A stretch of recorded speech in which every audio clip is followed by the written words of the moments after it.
Assalamualaikum warahmatullahi wabarakatuh. Rania, wanita 40 tahun yang masih tampak muda, hidup sendirian di rumah kecil peninggalan suaminya yang telah tiada. Dulu hidupnya penuh cinta, kini hanya sunyi dan tangis dalam diam. Ia tetap bekerja dengan disiplin, meski hatinya kosong. Tapi semua berubah ketika surat PHK tiba. Karir yang ia bangun selama 10 tahun hancur dalam satu hari. Tanpa pekerjaan, tanpa keluarga, dan usia yang dianggap terlalu tua untuk dunia kerja, Rania terjebak di titik terendah hidupnya. Saat semua pintu tertutup, satu pesan misterius dari seorang teman masuk. Pesan yang bukan hanya menawarkan harapan, tapi bisa jadi jalan menuju hidup yang benar-benar baru. Tapi, apa yang sebenarnya menunggu Rania di ujung pesan itu? Penasaran dengan cerita lengkapnya? Jangan lupa like, komen, share dan subscribe channel Rahasia Ranjang untuk melanjutkan menyaksikan cerita ini. Di sebuah rumah kecil di pinggiran Jakarta, hiduplah seorang wanita bernama Rania. Usianya 40 tahun, namun wajahnya masih memesona dan tubuhnya tetap terawat layaknya perempuan yang belum melewati usia 30. Ia tinggal sendirian, tanpa suara tawa, tanpa pelukan hangat dari siapapun. Dulu, rumah itu terasa hidup, penuh cinta dan harapan saat suaminya masih ada. Tapi semuanya berubah sejak kecelakaan tragis merenggut nyawa pria yang paling ia cintai. Sejak hari itu, duka menjadi teman setia, dan kesunyian menjadi pengisi hari-harinya. Rania mencoba bertahan, mencoba terlihat kuat di hadapan tetangga dan dunia, meski hatinya terus terluka. Setiap malam, ia tidur sambil memeluk foto almarhum suaminya, berharap mimpi bisa membawanya kembali ke masa-masa bahagia. Meski hidup sendiri, Rania tak pernah kehilangan martabat. Ia bangun pagi-pagi setiap hari, membuat sarapan sederhana, dan berdandan rapi sebelum pergi ke kantor. Ia bekerja sebagai staf administrasi di sebuah perusahaan kecil di Jakarta Selatan, tempat yang telah ia tekuni selama lebih dari 10 tahun. Rekan-rekan kerjanya menghormatinya, bukan hanya karena kecantikannya yang tenang, tapi karena profesionalisme dan ketekunannya. Namun di balik senyum yang ia pakai setiap hari, tersembunyi luka dan lelah yang tak terlihat. Ia menjalani hidup bukan karena semangat, tapi karena tanggung jawab kepada dirinya sendiri. Kadang ia berharap ada yang memeluk dan berkata, "Kamu tidak sendiri." Tapi itu tak pernah terjadi. Rania terbiasa menahan tangis di balik pintu kamar setiap malam. Lalu hari itu pun datang, tanpa peringatan, tanpa pertanda. Sebuah amplop putih dengan cap perusahaan diletakkan di mejanya oleh HRD. Ia membukanya dengan tangan bergetar dan mata yang mulai basah. Surat PHK. Dunia seolah berhenti berputar sesaat. Semua kerja kerasnya, semua dedikasi bertahun-tahun, seakan tak berarti di tengah badai krisis ekonomi. Rania mencoba tersenyum, mencoba menyembunyikan perasaan terhempas itu di depan rekan-rekannya. Tapi begitu sampai di rumah, ia jatuh berlutut di ruang tamu sambil menggenggam surat itu dan menangis sejadi-jadinya. "Tuhan, sampai kapan aku harus kuat sendiri?" bisiknya lirih, nyaris tak terdengar. Hari itu, langit di luar mendung, dan langit di hatinya pun runtuh. Hari-hari setelahnya menjadi lebih sunyi dan dingin. Rania mencoba mencari pekerjaan baru, mengirim puluhan lamaran melalui email dan aplikasi daring, namun tak satu pun yang membalas. Usianya dianggap terlalu tua, meskipun pengalamannya tak terbantahkan. Di dunia kerja yang menilai wajah muda lebih berharga dari kemampuan, Rania terpinggirkan. Setiap penolakan membuatnya merasa seperti bayangan dari masa lalu yang tak diinginkan lagi. Ia mulai mengurangi makan, hanya minum teh hangat dan makan roti untuk bertahan. Tagihan listrik dan air mulai menumpuk, dan suara ketukan dari penagih mulai datang sesekali. Ia duduk berjam-jam di depan jendela, menatap langit Jakarta yang kelabu, bertanya dalam hati, apakah hidupnya masih punya arti? Namun di balik kehancuran itu, ada api kecil yang belum padam. Rania bukan tipe wanita yang menyerah. Di malam-malam sunyi, ia menulis ulang CV-nya, memperbarui akun LinkedIn, dan mencari peluang lain. Ia tahu bahwa hidupnya tak boleh berhenti hanya karena satu pintu tertutup. Ia mulai berpikir lebih jauh. Apa mungkin takdirnya bukan lagi di Jakarta? Apa mungkin takdir baru menunggunya di tempat yang jauh, asing, dan tak pernah ia bayangkan? Ia tak tahu kemana harus melangkah, tapi satu hal pasti, ia ingin hidup, bukan hanya bertahan. Dan saat itulah, sebuah pesan masuk dari temannya. Sebuah kabar yang kelak akan mengubah seluruh hidup Rania selamanya. Hari itu, Rania duduk di teras rumah kecilnya dengan secangkir teh yang mulai dingin. Angin sore Jakarta berhembus pelan, namun hati Rania tetap berat. Ia sedang membaca ulang email-email lamaran yang tak kunjung dibalas. Matanya sayu, lelah, bukan hanya karena waktu, tapi karena harapan yang terus dihancurkan kenyataan. Saat itulah ponselnya bergetar. Sebuah pesan dari seorang teman lama, Sari, yang kini bekerja sebagai agen penyalur tenaga kerja luar negeri. Ran, ada lowongan kerja di Arab. Gaji lumayan, disediakan tempat tinggal, dan cepat prosesnya, tulis Sari. Rania terdiam. Ia menatap layar ponsel itu lama, seolah menimbang hidupnya sendiri. Tak ada yang menahannya lagi di Jakarta. Dan mungkin, inilah kesempatan terakhirnya untuk mengubah nasib. Rania mencoba mencari informasi lebih lanjut. Ia membaca ulasan, mendengar kisah dari mantan pekerja, dan menghubungi Sari untuk memastikan semua legal dan aman. Di dalam hatinya masih ada keraguan, bukan karena tempat yang jauh, tapi karena ia tak pernah membayangkan akan pergi sejauh itu sendirian. Namun ketika ia melihat cermin dan melihat pantulan dirinya, ia tahu, ini bukan saatnya takut. Kalau aku tetap di sini, aku bisa hancur pelan-pelan, gumamnya. Dengan tekad yang masih rapuh namun menyala, Rania mengisi formulir, mengirim dokumen, dan bersiap untuk tes wawancara daring. Ia mengenakan blus sederhana, merias wajahnya tipis, dan duduk dengan tenang di depan layar laptop. Saat panggilan video masuk, jantungnya berdebar lebih kencang dari biasanya.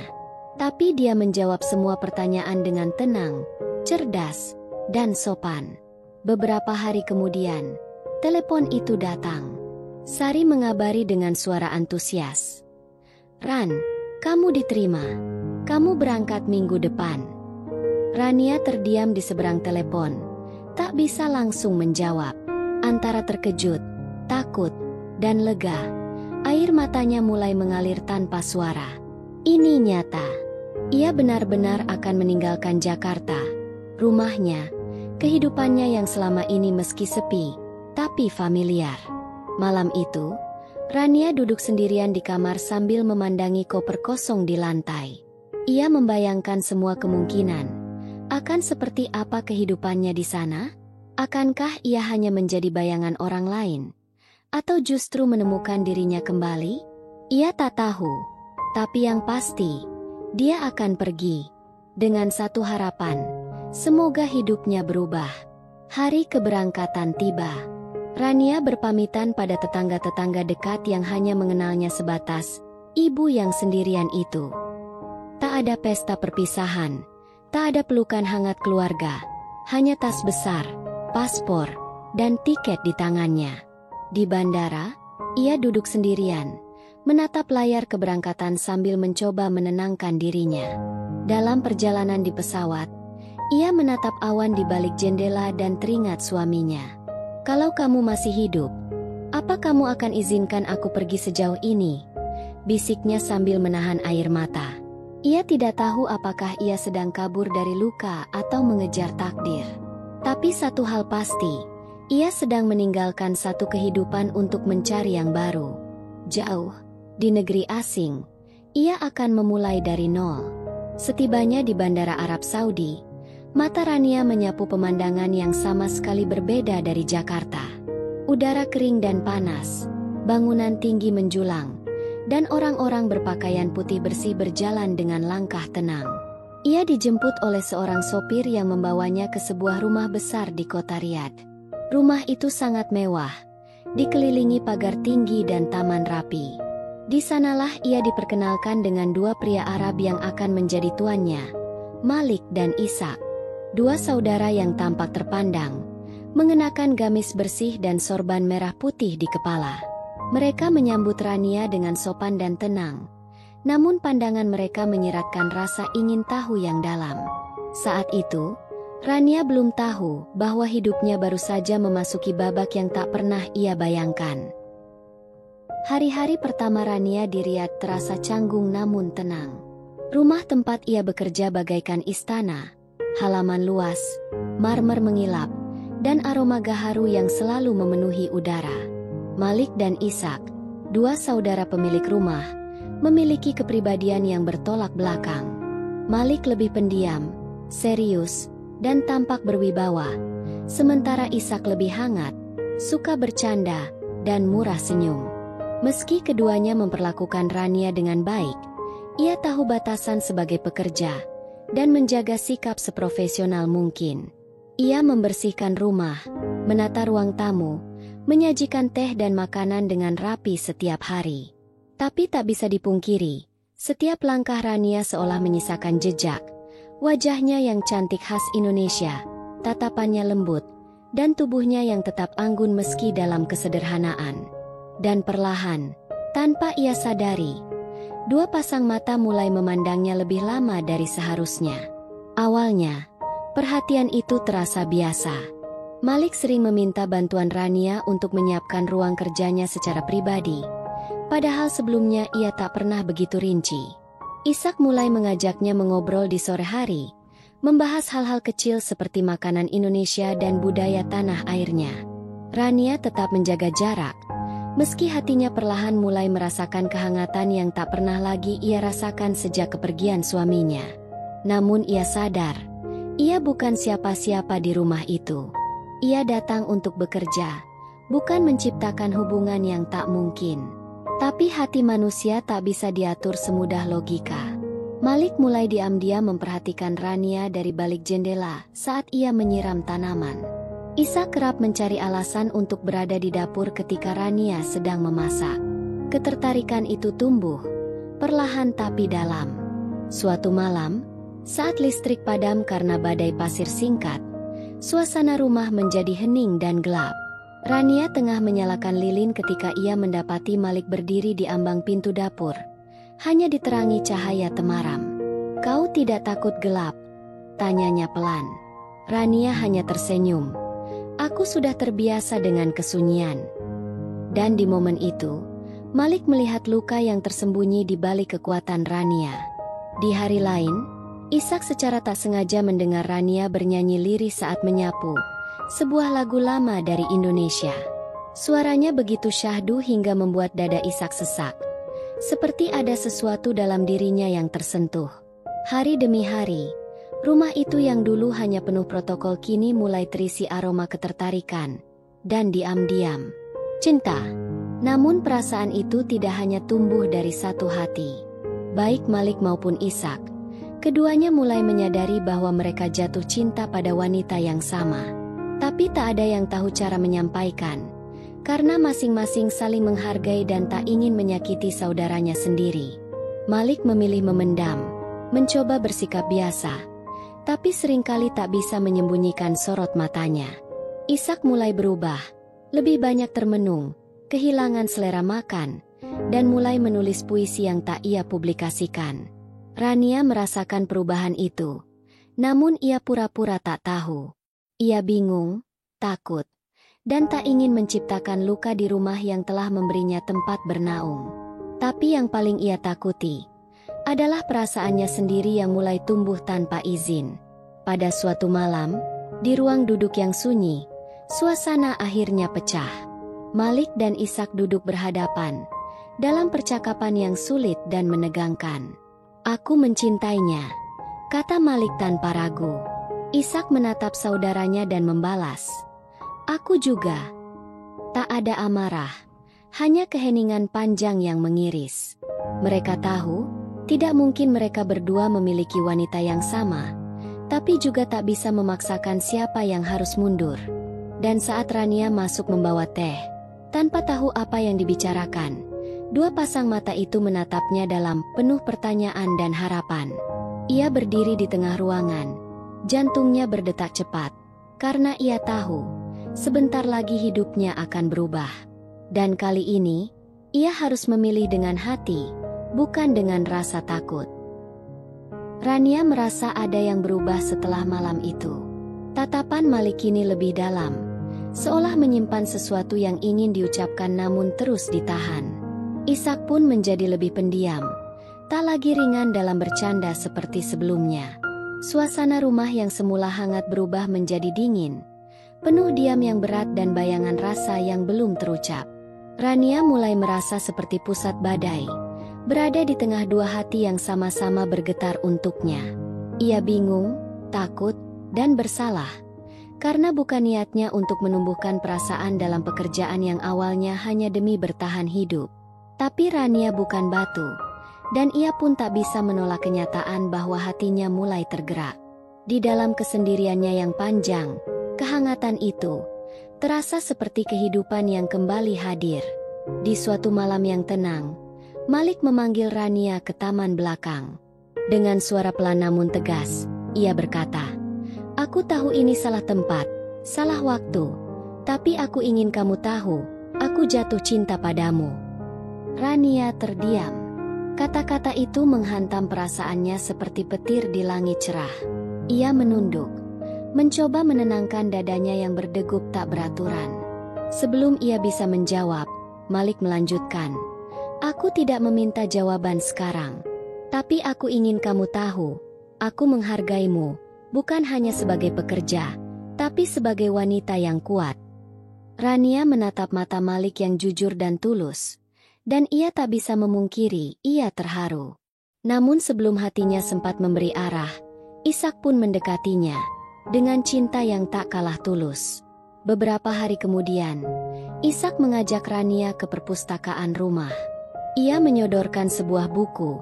Di dalamnya, terselip puisi-puisi yang ia tulis sendiri, tentang seorang wanita asing, yang datang membawa cahaya dalam kesunyian dua pria bersaudara. "Itu tentangmu," ucap Ishak lirih. Rania menggigit bibirnya, berusaha tak menangis. Ia terharu, tapi juga takut. Dua pria, dua hati yang bersih, dua cinta yang tidak dipaksakan. Semuanya datang di saat ia sendiri belum tahu bagaimana mengobati lukanya sendiri. Ia berdiri, lalu berkata, "Kalian terlalu baik. Aku tak pantas mendapatkan ini semua." Tapi justru itulah yang membuat mereka semakin mencintainya. Kesederhanaannya, kerendahan hatinya, dan luka yang tak pernah ia umbar. Setiap hari menjadi beban batin bagi Rania.